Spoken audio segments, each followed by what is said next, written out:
woni mim goɗɗo o koyɗe ɗe ne goni deeɗo hay jaati makko ki ko Mouhammadou won ɗon firti ko o adimo taguede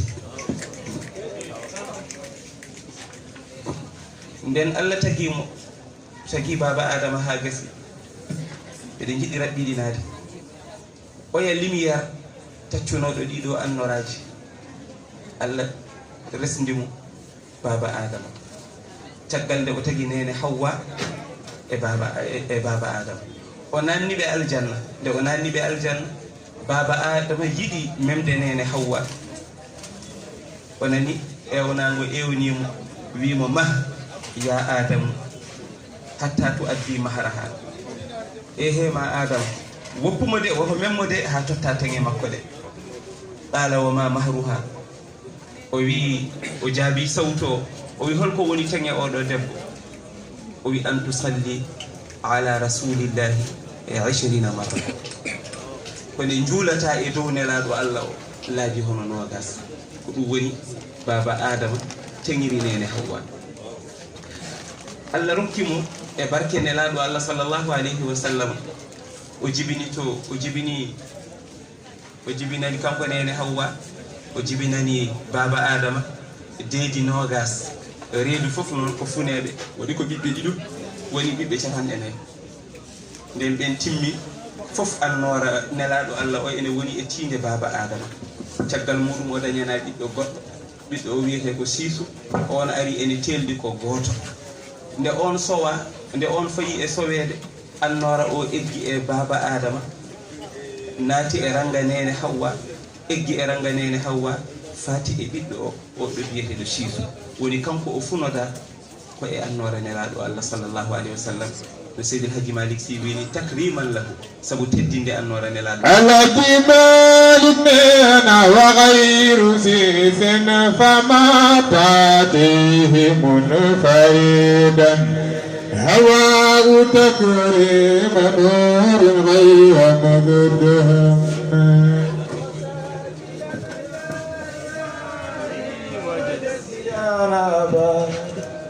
أنا المختار في الغلام فما تأتيه منفردا هواء تكريم نور غير مزدهم وصلي يا وجدنا أبدا عنا محمد المختار في القدام الله جرب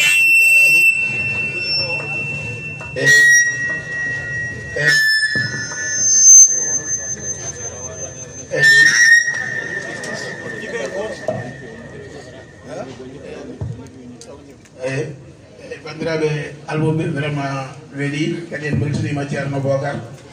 eɗen gandi guilnane consul wondi koye meɗen ila 11h jamma walla 23h ha joni nde wonno noon ɓe mbi juman funeɓe ajjoto ken rendaɓe kono noon kanko holli kam ko ɗo woni jeeyi makko ene woodi hande dente Sénégal naɓe hewɓe waɗaɓe mawludu goto fof mo foti yettade ɗum haw yiye ɗum noon ko minuit 30 beela wawa yettade heddiɓe fa sinno goto fof 30 minutes walla 10 minutes omo ñaagui en lawol dokketno lawol ganden noon consul meɗen komo meɗen komo dental meɗen komo tijaniya meɗen komo l'islam meɗen komo Fouta meɗen komo pullo meɗen kala bosoyenajo ene andi belal ba addani bosoyaɓe naaɓe hebde kayitaji ɗum yimɓe fof ne gandi ɗum mo bamum noon darino waɗani yimɓe fof kayitaji hande so darima ɗo waɗan enen kayitaji enen fof hay goye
kulen Allah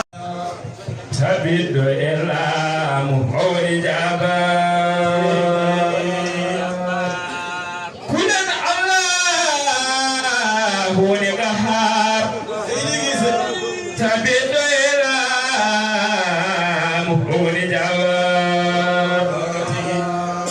otagi kalahu ne sabo muhtar moyidi muhtar owana muhtar choben dimen muhtar sojon fesa sose walla fular ko dewni jarde fof yo jar de tawno be badaza kono no kadi bawal jar ko Allah yugalu man bazar nabi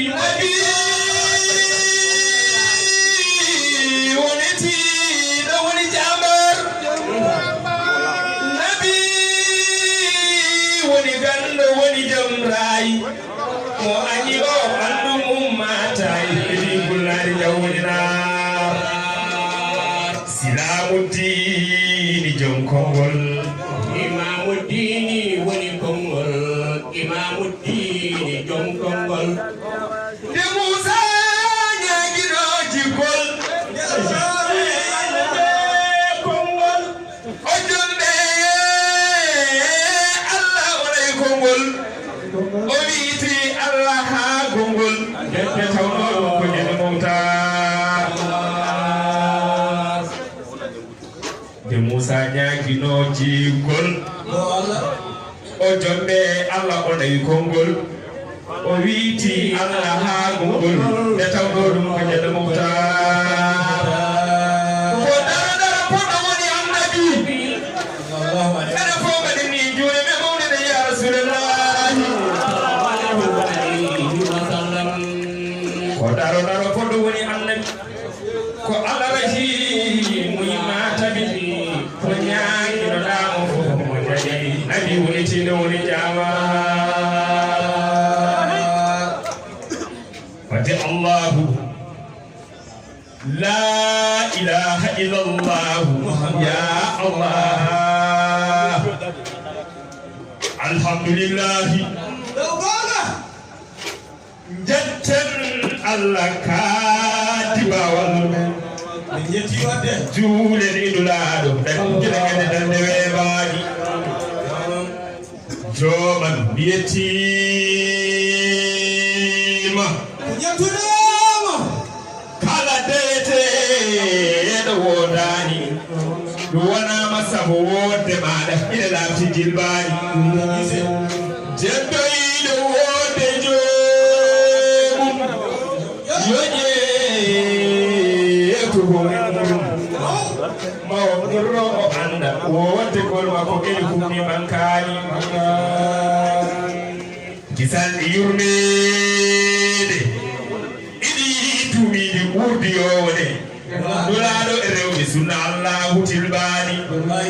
godirdo jaade annabi yo sotulla ero yo dane yawdu gero yo halko jilbani kala fof ko Allah tagno ko o jamma hande arno heberega hande woyno hama yitadani woy jamma jibinede ya rasulallah herrewɓe makka booti ɗeppitiima jibinde annabijo temen ɗiɗo debbo ngam sunuma yitintani woy jamma jibinede ya rasulallah e kode ñiimi pukki malikaji alatide iblisa huni kotti den mum ɗi haalaji alhaji seydou nouru ba o fatigal woyi kaari so joomam ko o ya rasulallahi ko ho keɓi ɗiɗo ɗoftiɗo rew ɗiggugol jaɓi Allah yeddani wata yofuɓe ne mbiya damani l'islamu budon ceebu penna mbay rasulillahi moy tamatiji asaf ko laajma mawɗum mofitoga ya rasulallah